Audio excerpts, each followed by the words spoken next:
आज मैं YouTube के माध्यम से चेतनात्मक बात रखना चाहता हूँ जो मानव जीवन के लिए श्रेयस्कर होगा। एक बात याद आ गई, बहुत दिनों से लोग रामचरितमानस पर टीका टिप्पणी करते हैं। पूजिए विप्रशील गुणहीना, शूद्र न गुणगण ज्ञान प्रवीणा। आज भी कुछ नेता इस पर मैं बोले जो मैं इसको नहीं मानता हूँ। मैं कहता हूँ शायद हमको अंदाज़ लगता है जो कम बुद्धि बहुत खतरनाक होती है।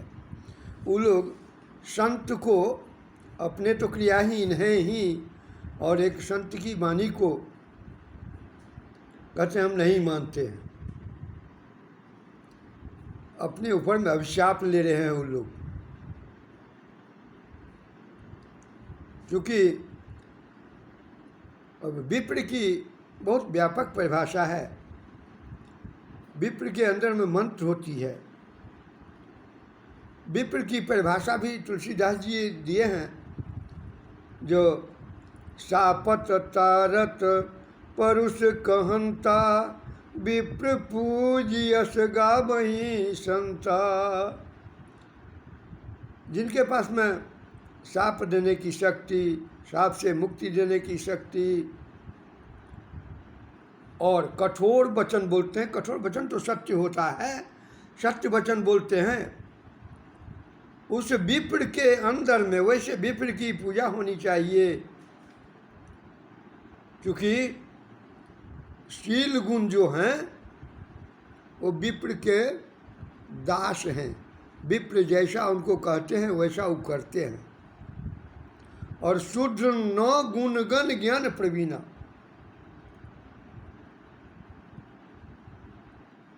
चाहे जो भी हो, जिनके पास में न गुण का समूह है न ज्ञान का पुंज है, वैसे लोग शूद्रवत होते हैं। तो इसीलिए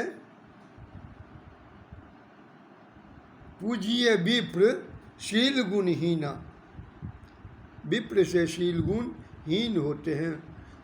वो जैसा आदेश करते हैं शील गुण को, वैसा ही शील गुण विप्र के सेवा में अपनी तत्परता दिखाते हैं। इसका माने ये नहीं कि तुलसीदास जी गलत लिख दिए हैं। और बहुत बात सुनते हैं जाति के संबंध में, आजकल बहुत चर्चा रहती है, ये आरक्षण वो आरक्षण। और आरक्षण तो आपके शरीर में चारों वर्ण के जात हैं, ब्राह्मण, क्षत्रिय, वैश्य, शूद्र। आपका शरीर ही 4 जातों में बटा हुआ है। लेकिन कितनी महत्वपूर्ण बात है कि शूद्र के चरण, शूद्र चरण, शूद्र वत चरण होते हैं। उस चरण को प्रणाम किया जाता है तो ब्राह्मण प्रसन्न होते हैं, आशीर्वाद देते हैं। आजकल लोग इस जातीय परिभाषा को इतना विकृत कर दिए हैं,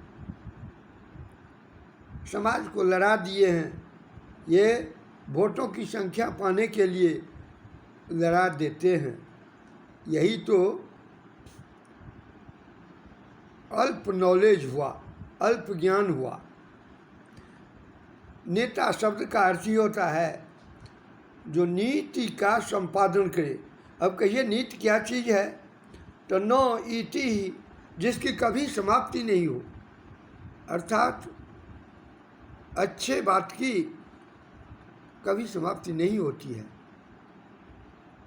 और उसको संपादन करने वाले नेता होते हैं।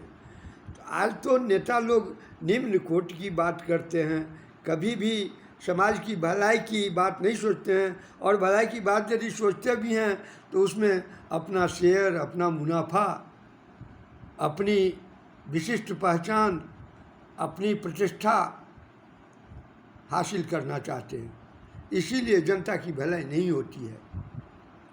नहीं तो मैं आज 4 रोज़ से कुछ कह रहा हूँ, सिर्फ आदमी और आदमियता पर मैं अपनी वाणी रखते आया हूँ। आदमी वही है जो संपूर्ण सांसारिक से प्रेम करे।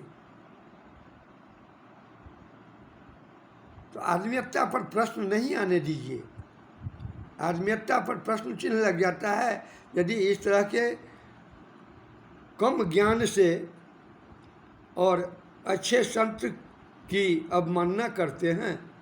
इससे आपकी भलाई नहीं होती है। भलाई होने के लिए उस बात को समझिए। समझने के लिए अच्छे बात को सुनना पड़ता है, सुन करके उसको समझिए, उसका मनन कीजिए। मनन करने से ही आपको हल निकलेगा। रामचरितमानस पर कभी टीका टिप्पणी नहीं कीजिए। जो संत की लिखी हुई वाणी है उसकी टीका टिप्पणी नहीं करना चाहिए। हम तो आजकल संसद का और विधानसभा में सदन की प्रश्नोत्तर काल कभी कभी सुनने का मौका मिलता है तो लगता है कि ये कैसे नेता सब सुन करके उसमें चले गए हैं। तो ये तो हम लोगों की कमी है, हम जनता की कमी है। हम जनता परख नहीं कर पाते हैं कौन क्या है, क्योंकि लगता है कि एक विचित्र ढंग से मामूली बात के लिए सदन में और संसद में शोरगुल होते रहता है।